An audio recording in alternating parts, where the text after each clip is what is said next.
There are also reverse situations, when money and popularity cause the fighters to engage in crazy and self-destructive behavior.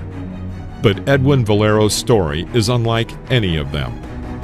During his boxing career, he fought only 27 times and won each fight ahead of schedule, while finishing the first 18 fights in the first round, setting a world record at the time. He was predicted to have a great future, fame, and world titles, but it all ended in a real tragedy. In this video, we will take a look at the career of Edwin Valero.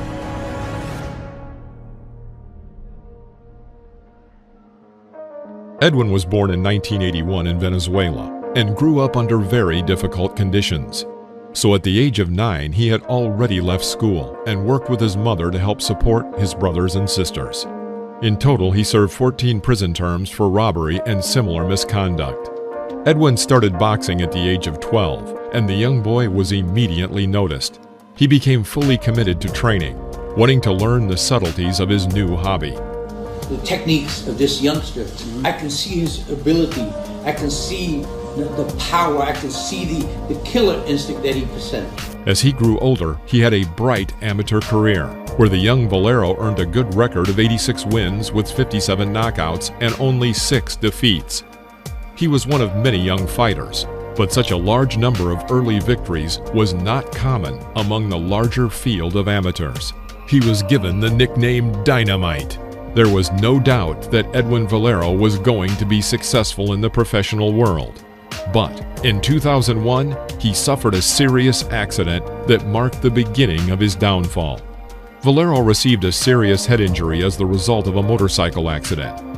Doctors advised Valero to retire from boxing, as any subsequent blows to his head could be dangerous.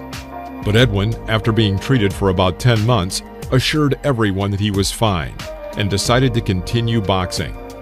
The hot-blooded Valero, also known as the Liquidator, was eager to prove himself in the professional ring and saw no obstacles despite his injury. On July 9, 2002, Edwin Valero entered his first professional fight, finishing it in the first round. He repeated this exactly 18 times, setting a new world record. 18 wins with 18 knockouts in the first round. Edwin's impressive achievement could not go unnoticed. He fought in the real underground, Venezuela, Panama, Japan, the most vicious places of professional boxing. Edwin's impressive achievements did not go unnoticed. In 2004, Edwin joined Oscar de la Hoya's new promotion company, Golden Boy Promotions. The contract with the Venezuelan was signed, but difficulties arose during a medical examination in order to obtain his boxing license in the United States. Due to his head injury, he was banned from performing in the U.S. It would seem that everything ended before it began. Valero was still able to find a good option and signed a contract with Taiken Promotions in Japan. Naturally, in Japan, Panama, and other countries, his new managers were not especially worried about his injury, since he brought them good money. After a couple of battles, he rose to his first championship fight against Vicente Mosquera. Mosquera was a good fighter, and the fight took place in his homeland. Imagine what it's like to be an outsider fighting in the center of Panama with a local champion. This style of fight is the most difficult in the career of any boxer.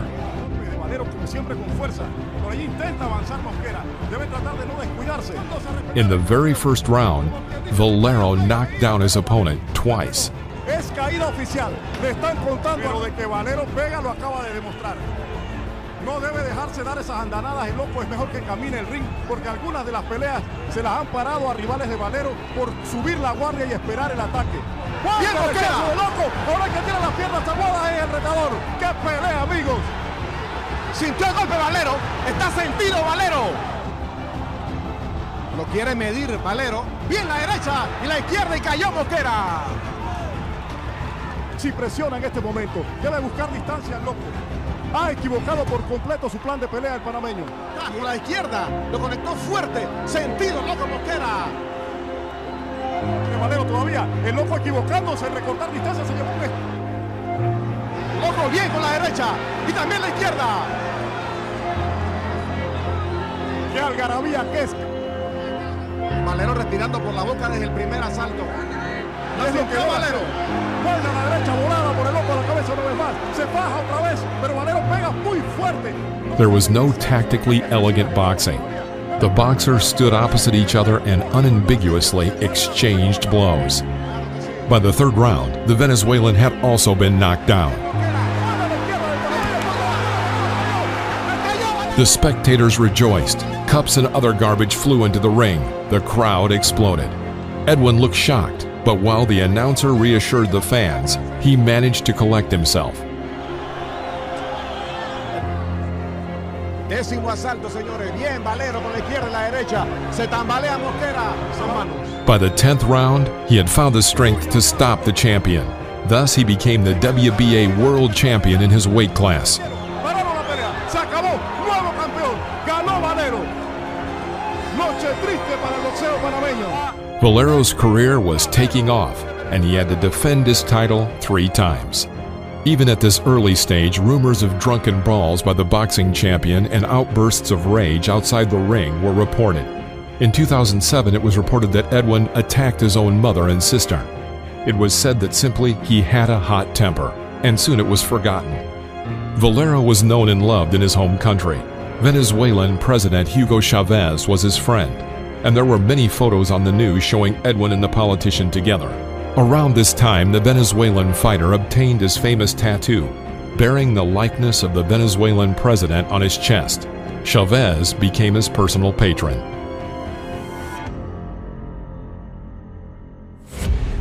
Life went on, but Valero did not lose touch with America and his dream to return there one day.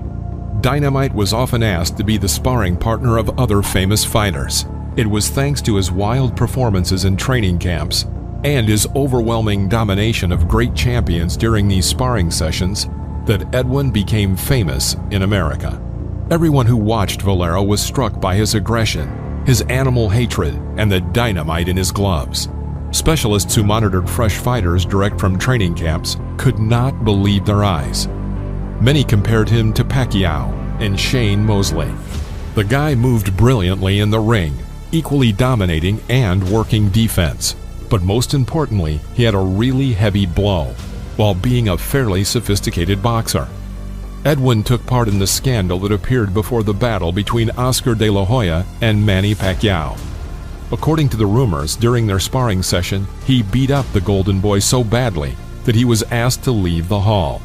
You may remember how Oscar looked that night and how the match ended. Interestingly, both Morales and De La Hoya invited Valero to spar with them before their fights with Manny Pacquiao.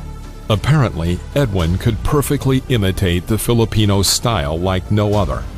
Even Mikey Garcia, one of the most promising fighters of our time, sparred with Edwin Valero.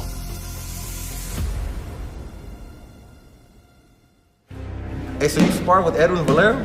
Lots of times when I was younger, when I was like 16, 17, 18. The power was just unbelievable. No matter where it hit you, even if you were blocking it, just feel the fucking power. And he never really took it light on anybody. He was gonna knock you out. He was sparring? He knocked 27 no? out in sparring. 27 knockouts. Mikey, who's the toughest guy you ever sparred? What sparring session do you think was the most epic?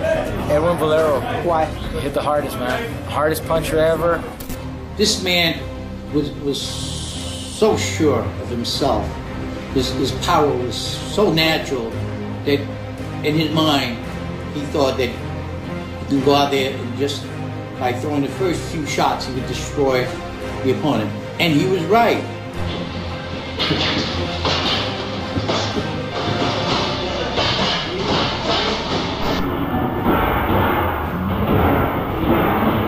You can see the improvement, you can see the talent, you can see his boxing ability.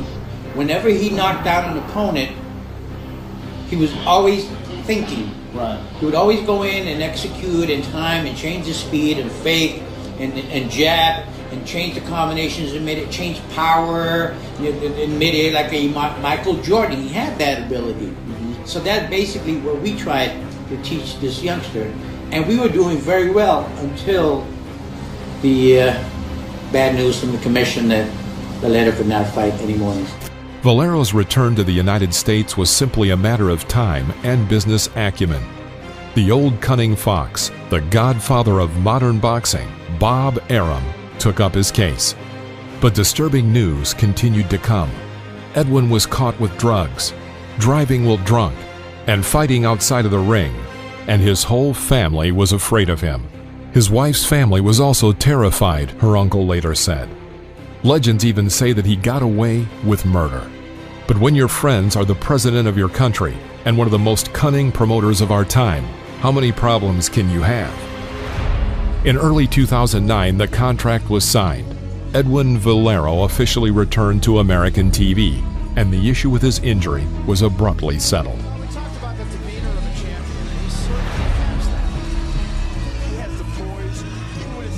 Edwin Valero got into a new weight category, and there he waited for a duel over the vacant WBC championship belt. His rival was a fairly strong Mexican, Antonio Pitalua, with a record of 47-3, with 41 victories obtained ahead of schedule. Pitalua has not lost ahead of schedule since 1995. The larger American public saw for the first time this new fighter with his crazy look and wild blows.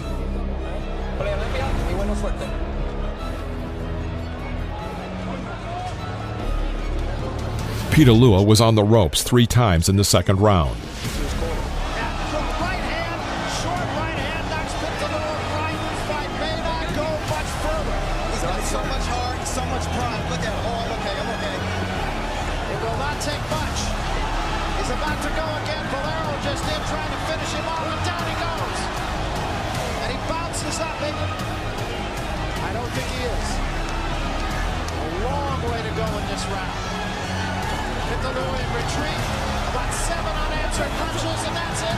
Valero became the 2-time world champion in his weight category. Edwin's fame grew, not only in the narrow circles of boxing specialists, but also in the larger audience that began to learn about him. Increasingly, Bob Arum mentioned his new fighter, and the press discussed his dream battle against Manny Pacquiao.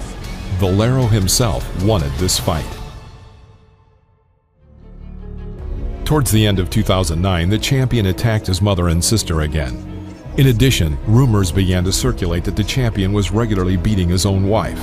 Jennifer was silent, as was his family. Again, everything was forgotten. The Venezuela was given a slap on the wrist. Edwin's eyes seemed to burn more and more with each passing year, and each fight was a spectacle to behold. Indeed, there was something wild in his eyes. Eyes don't lie. It is said that each of his battles broke down into a duel of views, and this is not surprising. Dynamite held another title defense, after which he met a young and very promising boxer, Antonio DeMarco. As with his first title fight, Valero went to the homeland of his opponent. But this time he was already the champion. It was a real old-school battle, with dirty blows and flying mouth guards. At the very beginning, he's a converted right-hand puncher. Under and over with it.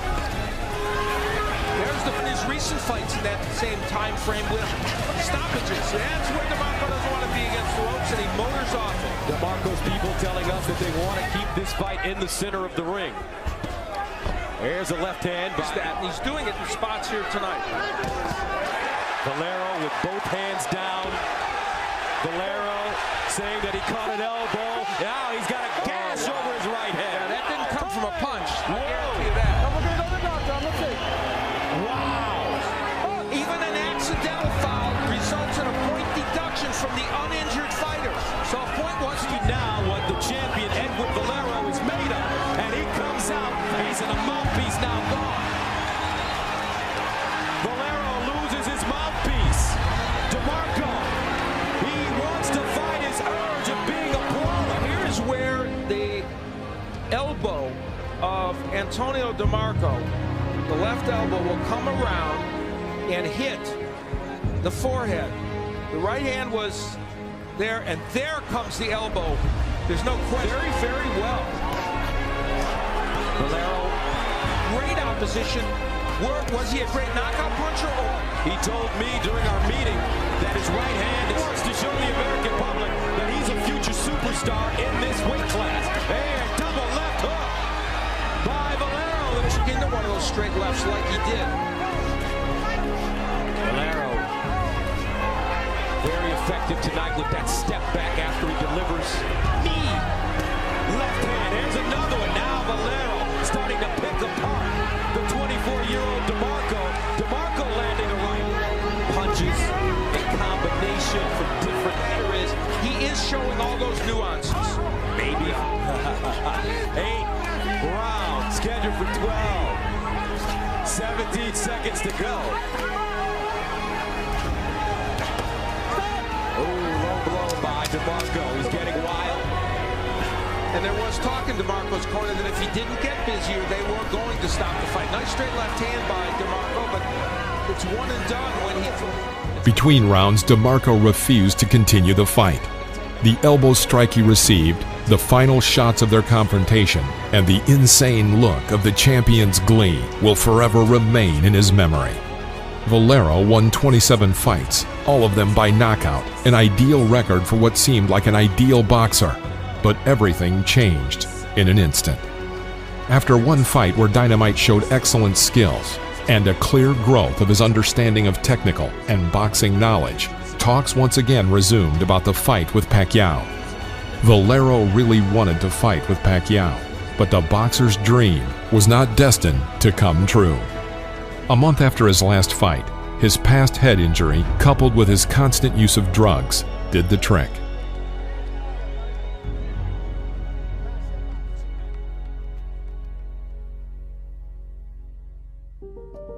Former lightweight boxing champion Edwin Valero has been arrested for allegedly killing his wife. The 28-year-old is a household name in Venezuela, and police have said he was arrested after they found the body of his wife in a hotel where the couple was staying. Police say Valero left the hotel room at about dawn Sunday and allegedly told security he had killed the woman. Police say she had 3 stab wounds on her body. At 5:30 in the morning, Valero walked barefoot to the front desk of his hotel and calmly announced that he had killed his wife. She was found stabbed to death.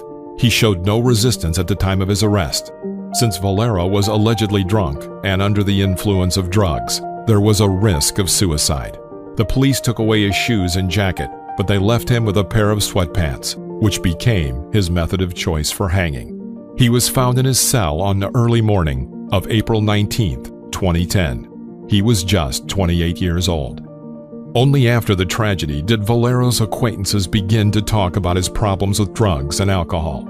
He has extreme jealousy over his wife, whom he beat repeatedly. Bob Arum described him as completely unstable and said that he was not normal. But all these statements and revelations made no difference. The worst had already happened. Edwin Valero, a boxer of incredible talent who could have been the next Roberto Duran, instead ended up in a grave dug by his own internal demons.